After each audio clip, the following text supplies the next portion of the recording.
Thailand में भूकंप के बावजूद बिम्स्टेक शिखर सम्मेलन होकर रहेगा। आखिर बिम्स्टेक इतना ज़रूरी क्यों है कि इतनी बड़ी त्रासदी होने पर भी इसे टाला नहीं गया? क्योंकि ये वो जगह है जहां विस्तारवादी चीन के पर काटने की तैयारी हो रही है। कैसे चीन आर्थिक मकड़जाल से समंदर का सिकंदर बनने की कोशिश कर रहा है, उसका तोड़ निकाला जाएगा।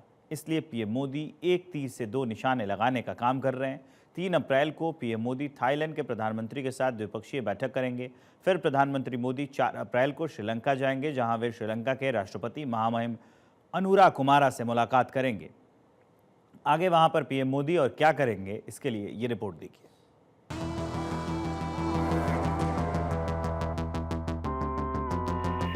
बिम्स्टेक में दिखेगा मोदी का दम।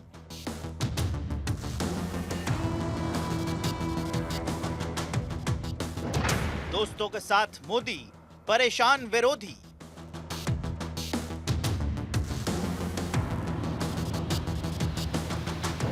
दक्षिण पूर्व एशिया में बढ़ेगा दबदबा।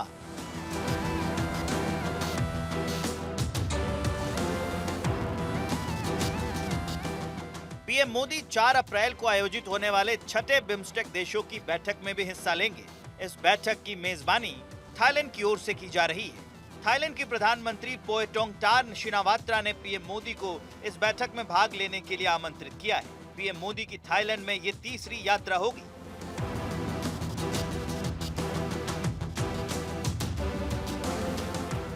इससे पहले पीएम मोदी 3 अप्रैल को थाईलैंड के प्रधानमंत्री के साथ बैठक करेंगे। इस बैठक में दोनों देशों के नेता द्विपक्षीय सहयोग की समीक्षा करने और देशों के बीच भविष्य की साझेदारी का मार्ग प्रशस्त करने को लेकर बात करेंगे। भारत और थाईलैंड समुद्र के जरिए सीमा साझा करते हैं और दोनों देशों के बीच सांस्कृतिक, भाषाई और धार्मिक संबंध है। भारत और थाईलैंड के बीच रक्षा और समुद्री सुरक्षा को लेकर सहमति रही है। दोनों देशों का जोर आर्थिक और वाणिज्यिक क्षेत्रों में मिलकर काम करने का रहा है। भारत और थाईलैंड के बीच व्यापारिक सहयोग काफी बेहतर रहा है। थाईलैंड भारत का 5वां सबसे बड़ा व्यापार करने वाला देश है। ऐसे में भारत के लिहाज से ये एक अहम देश है। इसके बाद पीएम मोदी 4 से 6 अप्रैल 2025 तक राजकीय यात्रा पर श्रीलंका जाएंगे।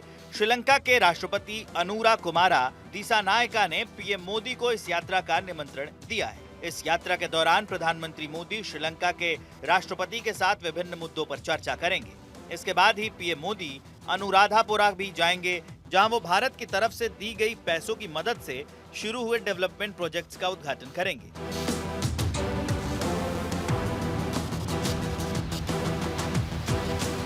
चीन के आर्थिक जाल से बाहर निकलने के लिए भारत श्रीलंका की हर संभव मदद कर रहा है। पिछले कुछ समय में भारत और श्रीलंका के रिश्ते मजबूत हुए हैं, खासकर राष्ट्रपति दिसानायका के पद संभालने के बाद।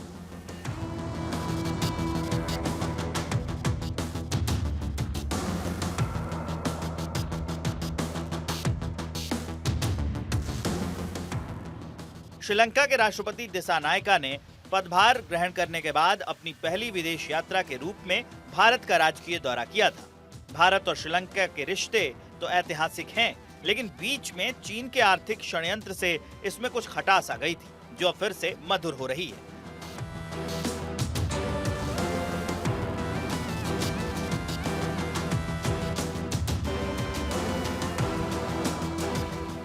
दरअसल चीन बहुत चालाक है। चीन भारत को घेरने के लिए समुद्री सीमा से जुड़ रहे सभी देशों को अपने आर्थिक मकड़जाल में फंसा रहा है, जिसका तोड़ पीएम मोदी ने सार्क से हटकर बिम्स्टेक से निकाला है।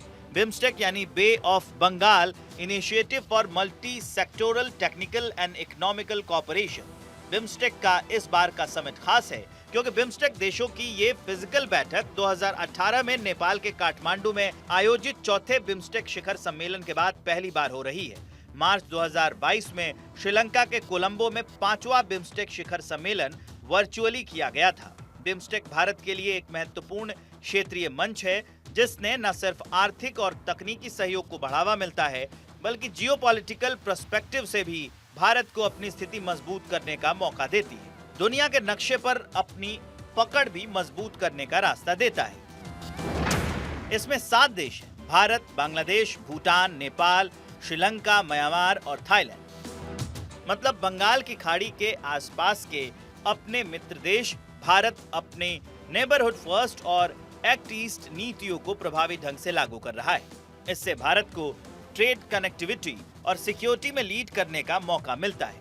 ये संगठन दक्षिण पूर्व एशिया में भारत के व्यापारिक और क्षेत्रीय हितों को बढ़ावा देता है। पीएम मोदी ने बिम्स्टेक को सार्क के विकल्प के रूप में मजबूत करने पर जोर दिया है। खासकर पाकिस्तान के आतंकवाद को बढ़ावा देने के कारण भारत ने सार्क की जगह पर क्षेत्रीय मंच बिम्स्टेक को तरजीह देनी शुरू कर दी है। और सबसे बड़ी बात, इसके जरिए भारत चीन को काउंटर करने की तैयारी कर रहा है। चीन अपनी बेल्ट एंड रोड यानी BRI स्कीम से सबको कर्ज में फंसाकर दबदबा बनाना चाहता है, लेकिन भारत बिम्स्टेक के साथ कनेक्टिविटी प्रोजेक्ट्स और अपने मित्र देशों को साथ लेकर उसकी इस चाल को रोक रहा है। और इसके साथ ही भारत अपनी और मित्र देशों की रक्षा मजबूत करने, व्यापार और निवेश को आसान बनाने, सड़क, समुद्री और ऑनलाइन संपर्क बढ़ाने के लिए ये मंच बड़ा उपयोगी साबित हो रहा है। म्यांमार, थाईलैंड जैसे देशों में चीन का असर कम करने के लिए बिम्स्टेक भारत के लिए एक शानदार हथियार बन गया है। चीन को घेरने की योजना में ये मंच एक महत्वपूर्ण कड़ी बन गया है। छठे बिम्स्टेक शिखर सम्मेलन में अलग अलग देशों के नेता सहयोग को और मजबूत करने के लिए बातचीत करेंगे। पीएम की यात्रा के दौरान थाईलैंड और श्रीलंका के साथ कई द्विपक्षीय मुद्दों पर चर्चा होगी। दोनों देशों के राष्ट्राध्यक्ष क्षेत्रीय और वैश्विक मुद्दों पर भी चर्चा करेंगे। साल दर साल भारत और थाईलैंड के बीच व्यापारिक स्थिति काफी बेहतर हुई है। 2018 में थाईलैंड को भारत ने 4.86 बिलियन अमेरिकी डॉलर का निर्यात किया था। वहीं 2021-22 में द्विपक्षीय व्यापार में 15 बिलियन अमेरिकी डॉलर व्यापार देखा गया है। बंदरगाह connectivity, grid connectivity, petroleum pipeline, कई विषयों पर समझौते हुए हैं। पिछले कुछ सालों में दोनों देशों के बीच रक्षा सहयोग में भी भागीदारी देखी गई है, जिससे द्विपक्षीय रक्षा संबंधों में बढ़त देखी गई है। इसमें रक्षा समझौतों के लिए बैठकों और आयोजन का दौर जारी है। सेनाओं के प्रशिक्षण अभियान भी चलाए गए हैं, जिनमें अभ्यास मैत्री को सेना के साथ किया गया है। वहीं सियाम भारत अभ्यास वायुसेना के बीच चलाया गया। भारत थाईलैंड कोऑर्डिनेटेड पेट्रोल नौसेना अभ्यास चलाया गया था। और अब एक बार फिर से पीएम मोदी वहां पहुंचकर दोनों देशों के संबंधों को नए आयाम देंगे। Bureau report, Bharat 24।